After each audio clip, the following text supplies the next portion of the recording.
khawatir ya dekat banget kan.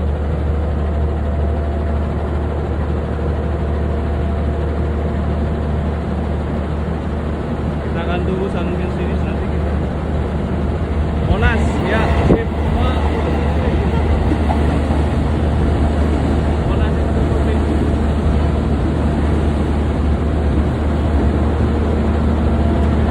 Selamat malam Pak.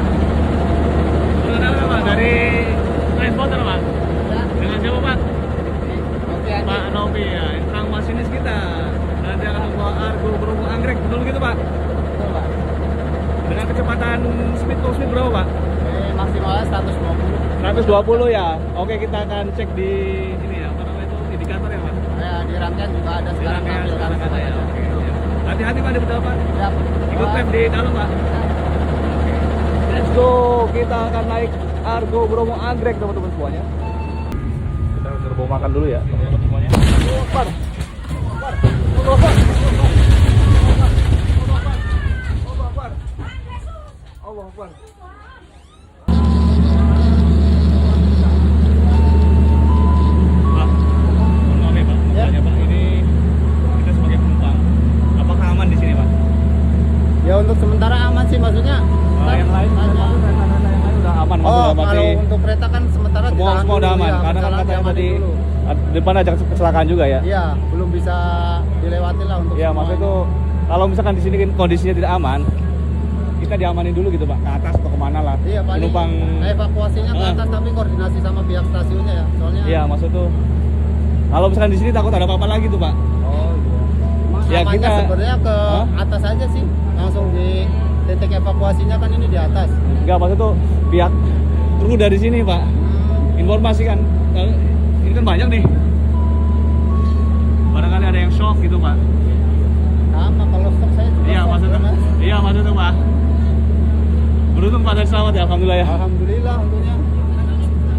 Cuman yang penumpang KRL yang paling belakang itu Mas. Miskomunikasi tadi Pak, gimana Pak?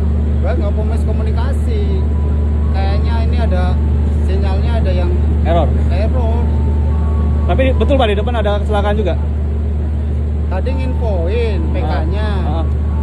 Cuman saya belum copy informasinya sepenuhnya.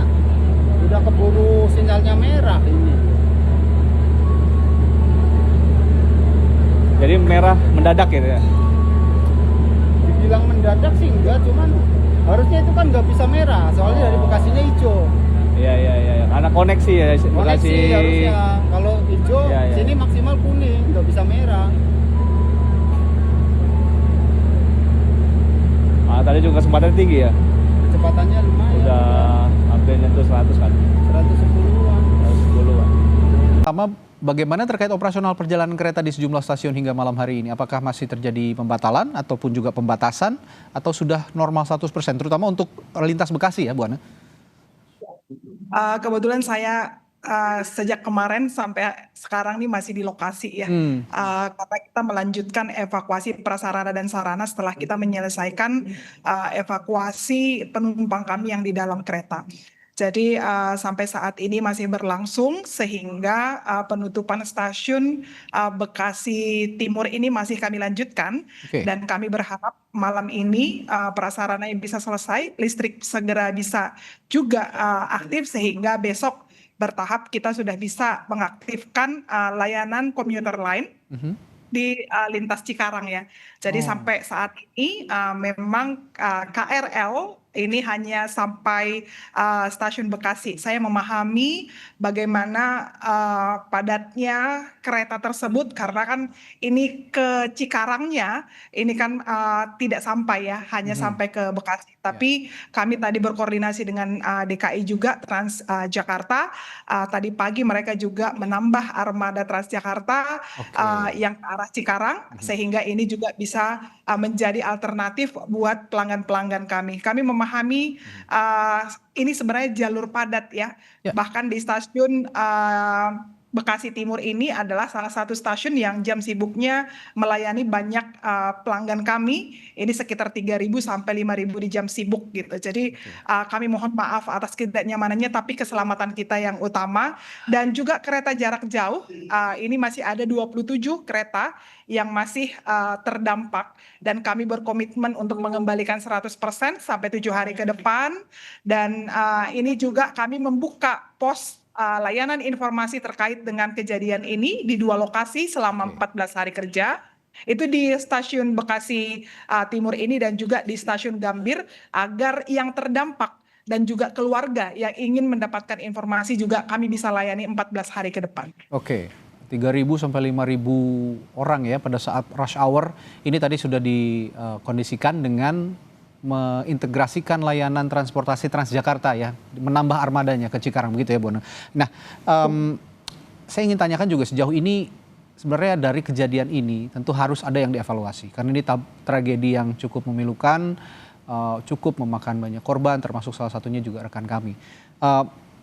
Saya ingin menanyakan bagaimana koordinasi antara PT KAI dengan operator KRL seperti KAI Komuter dalam situasi darurat seperti ini dan siapa yang sebenarnya memegang kendali utama dalam pengaturan lalu lintas saat terjadi gangguan besar seperti tadi malam, Bu Ana? Ya, semua sebenarnya untuk pola operasi itu adalah holding ya, KAI untuk pola operasinya. Tapi untuk operator sarananya kami memiliki anak usaha seperti KAI Komuter. Di dalam menjalankan aktivitas baik itu kereta jarak jauh dan komuter lain pasti ada namanya GAPK, garis perjalanan kereta, yang ini memang disusun sesuai dengan kebutuhan pelanggan kami. Dan ini juga kami pada saat ini terus berkoordinasi dengan Dirjen Perkeretaapian sebagai regulator kami. Khusus kejadian hari ini yang kemarin sampai hari ini kita melihat juga peran KNKT untuk melakukan pengecekan di lokasi secara langsung dan saat ini juga mereka masih ada di lapangan. Tadi juga Ketua KNKT juga ada di sini untuk melihat secara komprehensif ya, karena di dalam menjalankan kereta api ini kan banyak hal yang harus dilakukan pengecekan, baik itu dari sistemnya, teknologinya, prasarana, sarana sampai ke SDM dan semua yang terkait dengan aturan dan SOP-nya. Jadi kami sebagai operator, bagaimana kami bisa mengutamakan keselamatan pelanggan kami terlebih dahulu, kemudian bagaimana operation excellent ataupun bagaimana operasi perkeretaapian ini secepat mungkin bisa melayani masyarakat kembali, karena kita tahu komuter ini di semua area itu lebih dari 1.000 perjalanan dengan 1,1 juta pelanggan yang menggunakan setiap hari. Jadi ini adalah hal utama yang kita lakukan dan kami sangat terbuka sekali seperti KNKT melakukan analisa-analisa terkait dengan kejadian yang terjadi kemarin. Ya tentu ini penting sekali. Kenapa saya juga tanyakan soal pengaturan lalu lintas saat terjadi gangguan berat, karena untuk juga menghindari gray area kewenangan di lapangan begitu ya Bu Ana ya kira-kira. Jadi seperti yang diungkapkan Bu Ana tadi, lurus bahwa kewenangan ini sepenuhnya dikendalikan oleh PT KAI ya Bu Ana ya. Saya tegaskan kembali. Ya. Oke, baik. Nah untuk protokol keselamatan yang perlu juga dievaluasi seperti kejadian tadi malam, Kementerian PPPA juga PPPPA ya meminta ada evaluasi juga nih Bu Ana terkait dengan gerbong perempuan atau gerbong wanita. Nah ini apakah juga jadi salah satu masukan untuk dievaluasi atau dikaji ulang setelah kejadian ini? Apakah ada SOP operasional yang langsung direvisi? Kritik dan saran itu pasti kami terima dari pihak manapun, termasuk dari Ibu Menteri terkait dengan penempatan kereta wanita ya. Tetapi mungkin kalau berbicara tentang keselamatan, kita tidak berbicara tentang gender. Siapapun yang di atas kereta api memiliki hak yang sama untuk namanya keselamatan. Sehingga kita harus melihat lagi tadi secara komprehensif, perjalanan kereta api ini juga ada undang-undangnya. Jadi kalau misalkan di media sosial itu ada 2 kejadian seperti perlintasan, kemudian ada tumburan KRL dengan Agro Bromo Anggrek, ini kita tidak hanya melihat dari bagaimana penempatan kereta wanita dan kereta yang lain. Di Jogja KRL tidak ada kereta wanita, tetapi ini inisiatif bagaimana kita memberi layanan untuk pelecehan seksual terutama gitu. Tetapi di dalam safety perkeretaapian dimanapun duduk, laki-laki atau perempuan, Harus safe semua gitu ya? usia Ya. harus safe. Oke. Safety adalah yang utama gitu. Jadi tadi itu kan masukan bagi kita, tetapi di dalam menjalankan safety kita belum pernah untuk melihat dari sisi gender, usia ataupun misalkan apa namanya pertimbangan yang lain. Karena siapapun yang ada di stasiun dan di atas kereta harus selamat. Oke. Kalau begitu bicara safety, saya sepakat semua gender juga harus dilindungi begitu ya, keamanannya pada saat bertransportasi terutama saat menggunakan KRL. Pertanyaan saya masih sama, Bu Ane, kira-kira apakah ada SOP operasional yang akan langsung dikaji ulang, dianalisis ulang, ataupun juga direvisi misalnya dengan adanya peristiwa seperti tadi malam? Ada dan atau tidak ada kejadian yang besar pasti evaluasi harus dilakukan. Oke. Apalagi ini terkait dengan safety, inilah keterlibatan regulator seperti DJKA dan juga KNKT yang sampai saat ini melakukan analisa dan audit terhadap kejadian kemarin untuk kita bisa menerima masukan-masukan atau rekomendasi perbaikan gitu ya.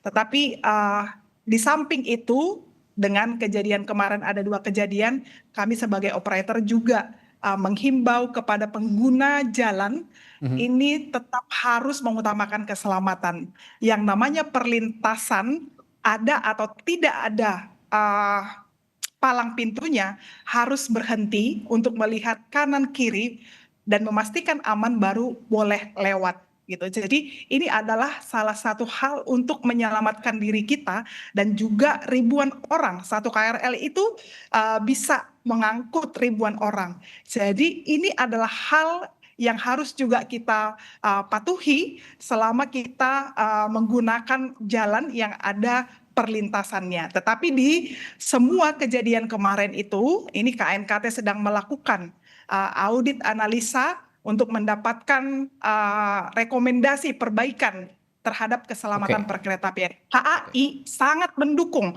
karena ini juga salah satu jalur yang padat, baik itu kereta jarak jauh ataupun KRL, apalagi pagi hari, sehingga seperti tadi yang saya sampaikan, keselamatan itu adalah hak setiap orang ketika mereka naik transportasi publik seperti komuter lain dan juga kereta api jarak jauh. Oke, Bu Ane, saya tertarik dengan pernyataan Bu Ane tadi bahwa Bekasi, jalur Bekasi ini salah satu yang paling padat begitu ya di saat jam-jam rush hour, jam-jam padat pulang kerja maupun juga berangkat kerja. Nah, saya ingin tanyakan juga apakah sebenarnya ada instruksi khusus begitu Bu Ane kepada masinis terkait kewaspadaan di jalur padat seperti di Bekasi ini?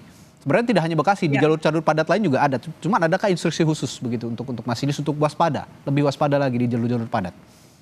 Iya, yang namanya SOP ya, SOP dan perjalanan kereta itu sudah diatur. Dan pasti juga semua awak sarana ya terbaik termasuk itu masinis, kemudian juga customer service on train, ini semua punya SOP-nya dan juga punya aturan di setiap stasiun pemberhentian. Di setiap juga ada kejadian pasti ada SOP-SOP-nya. Bahkan ini diawasi gitu ya. Jadi di dalam setiap perjalanan kereta api ini kita menjalankan SOP mulai dari perjalanan awal ya sampai akhir dan juga di dalam pelayanan keselamatannya. Oke, Bu Ane, kalau saya boleh tahu juga kemarin kan sempat beredar juga ini juga sekaligus untuk meluruskan ya apakah ini kabarnya valid atau tidak begitu. Ada juga yang beredar bahwa ada gangguan persinyalan pada saat peristiwa ini terjadi. Nah, apakah sistem persinyalan saat kejadian berfungsi normal atau ada indikasi gangguan sebenarnya, Bu? Nah, ini dia kita berspekulasi ya, karena ini kita luruskan di sini. Kita melihat, kita melihat itu kan pembicaraan di sosial media, kemudian masinis kami begitu turun masih bingung, ada yang mewawancara dan yang lain gitu ya. Itu yang kita sampaikan bahwa semua punya porsi. Saya pun tidak punya hak untuk melihat itu jalan atau tidak. Ini sudah semuanya di KNKT.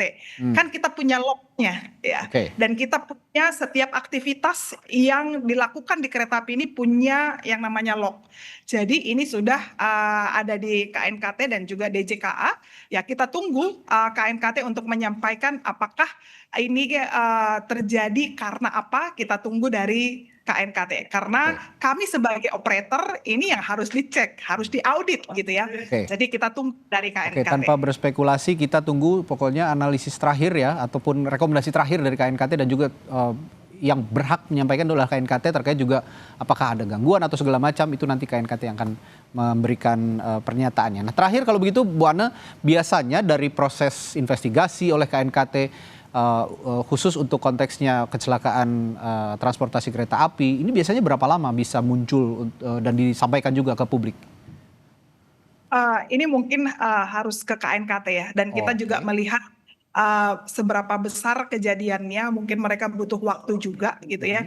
Tapi yang pasti tadi saya melihat sejak kemarin kami sudah didampingi oleh KNKT dan mereka juga melakukan pengecekan. Tadi juga Pak Menko kesini bersama dengan KNKT juga ada gitu ya. Dan kita berharap ini bisa cepat, sehingga juga kita bisa lebih cepat mengevaluasi. Tetapi untuk informasi buat Kompas, sebelum kejadian ini, kami juga bekerja sama dengan assessment ya, untuk healthy check bersama ada rekan di Jerman untuk melakukan pengecekan terkait dengan safety kita, baik di prasarana dan sarana, karena kita punya proyeksi 5 tahun ke depan kita bisa menambah frekuensi, khususnya urban transport di Jabodetabek itu bisa melayani 2 juta. Jadi faktor safety ini harus menjadi suatu hal yang utama supaya kita bisa mendukung mobilisasi masyarakat yang menggunakan komuter lain ini. Oke, apapun berarti nanti hasil dari KNKT bersama PT KAI juga tentunya akan disampaikan secara transparan, setransparan mungkin kepada publik ya Bu Ane ya? Iya. Oke.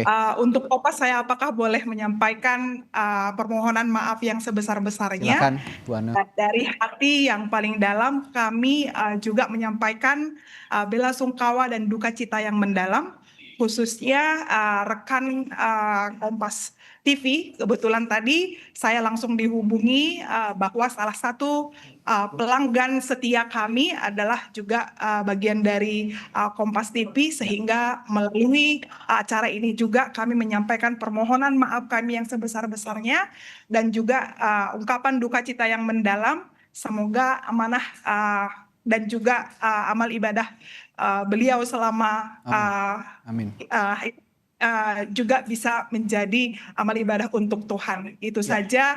Dan kita harus tetap mendoakan 15 pelanggan kita yang memang dinyatakan meninggal dengan kejadian ini. Ya. Kecepatan informasi dan akurasi data adalah komitmen kami. Satu langkah lebih dekat, satu langkah lebih terpercaya. Saksikan Sapa Indonesia Malam di Kompas TV Channel 11 di televisi Anda.